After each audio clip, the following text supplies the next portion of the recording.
Okay, here is that cheat sheet I was telling you about. But before we get into that, I wanted to mention to you the cotton yarn that I like to use when I'm working on these projects. That's very easy to wash. This is Anne from Circulo. It's a Brazilian yarn that I found out about from someone who does a lot of crochet work. And it's available on Amazon, and they have so many colors, and I really, really like it for crocheting doll clothes and also knitting doll clothes. It is, like I said, a thicker.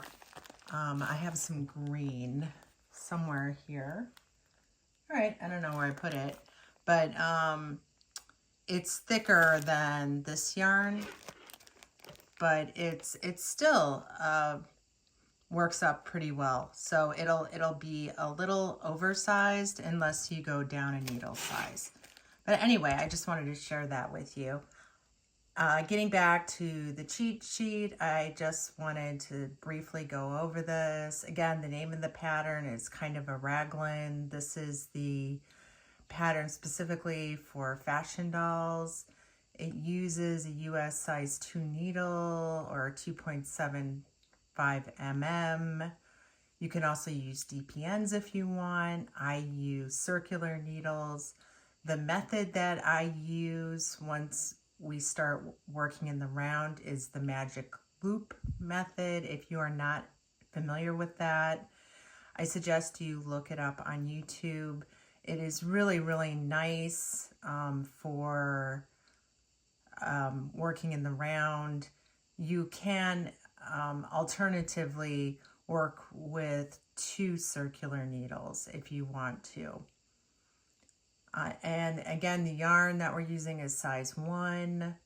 And as I was just mentioning, even though it's supposedly all the same size, there can be a lot of variation depending on the yarn type.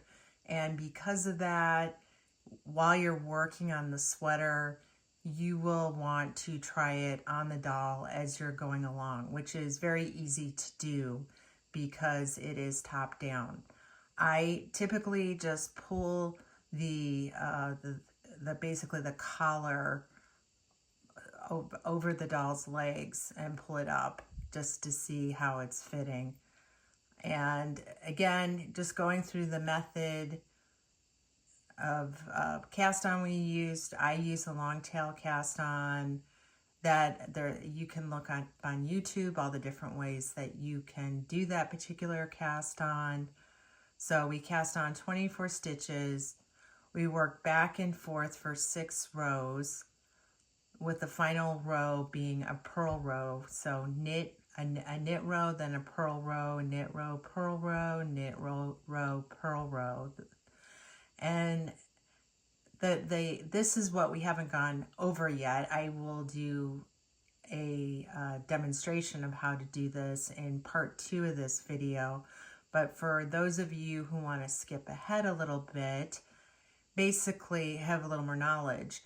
Every 2 stitches, you're going to do an increase. Now, the way I do an increase is a make 1. This is a not so great drawing of a needle with the stitches on it. And as you can see, you do the stitches are represented by those thicker pink lines. You do the make 1 or the increase, whatever method you prefer. I prefer the make 1. There's lots of videos on YouTube showing how to do make 1s. And you have to do it every 2 stitches, after every 2 stitches, including at the very, very end. And that at that point is when we start working in the round. And I will show you how to do that as well in the second video.